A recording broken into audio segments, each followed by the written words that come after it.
Welcome back to PNL Live. So we got some breaking news for you guys. So the same day that Ripple's CEO Brad Garlinghouse is scheduled to testify before the U.S. Senate Banking Committee, he just announced that Ripple is partnering with BNY Mellon to custody Ripple's stablecoin, the RLUSD. And as you know, the Senate Banking Committee hearing, it's called From Wall Street to Web3. And I'm going to make sure to bring you guys any news. And we're starting to see a little pump on XRP. And this was just prior to this news. So there's a lot of hype behind today. So I'm going to go ahead and play this breaking news for you guys here on PNL Live. Make sure to like and subscribe to the channel. And stay tuned because we're going to be bringing you guys more today.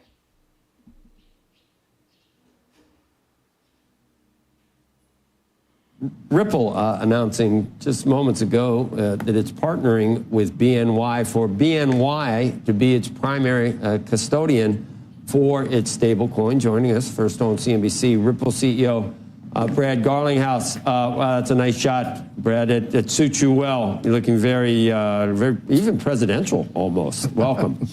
Thank you. It's good to be here. Good to be back on Squawk Box. You need a custodian for your stablecoin. Why BNY? Well, look, I think as the crypto industry has emerged from kind of the last administration where the industry was being attacked, working with the most trusted, the most well-regulated, and even the best capitalized partners is a way to continue to build trust in this system. And stablecoins at their core, by their nature, it's a dollar backed with a dollar in deposits. BNY Mellon has, for a very long time been amongst the most trusted partners out there for as a custody bank. So we're really pleased. We think it's indicative of the shift of tide where we've had headwinds for this industry are now becoming tailwinds. And I think we're going to see a lot of growth. I mean, all the way back to that duel, I think, right? Is that Bank of New York? I think, yeah, Alexander Hamilton. It goes back a ways, doesn't it? That one goes way back. I didn't put a number out there because I wasn't sure how many years it's been. But the BNY Mellon, we feel very lucky to be partnered with them. And we think, again. And just to let you guys know who BNY Mellon is, it is a U.S. bank multinational financial services company providing investment management and investment services to institutions. It's an institutional player and also individuals as well. So just to let you guys know, big player in the financial game.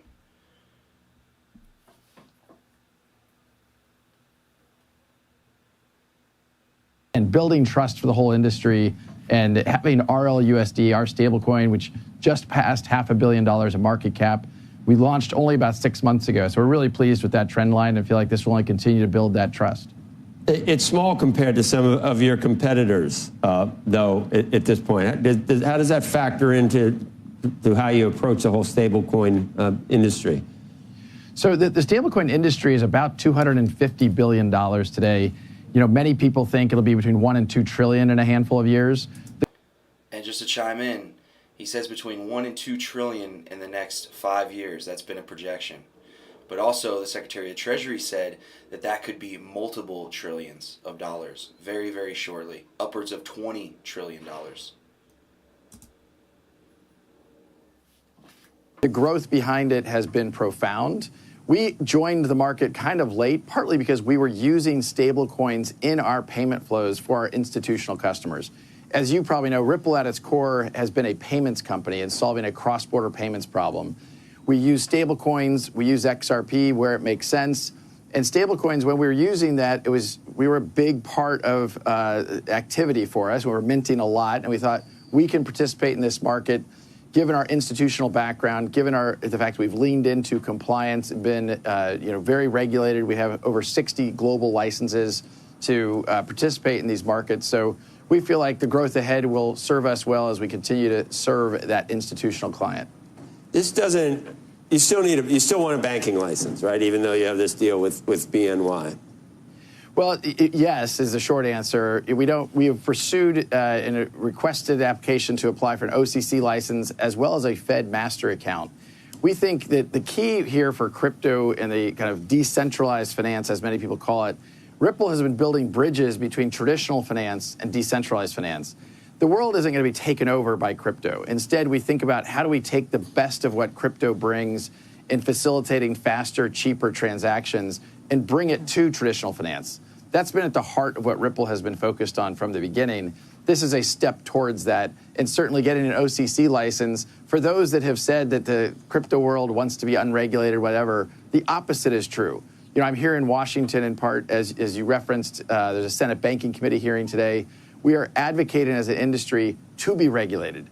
And those that, like Ripple, who have stepped forward and said we want to get an OCC license, in addition to the licenses we have with the New York Department of Financial Services, it only continues to augment that very robust, very compliance-first, trusted partner so that we can continue to use these technologies to benefit consumers and businesses alike.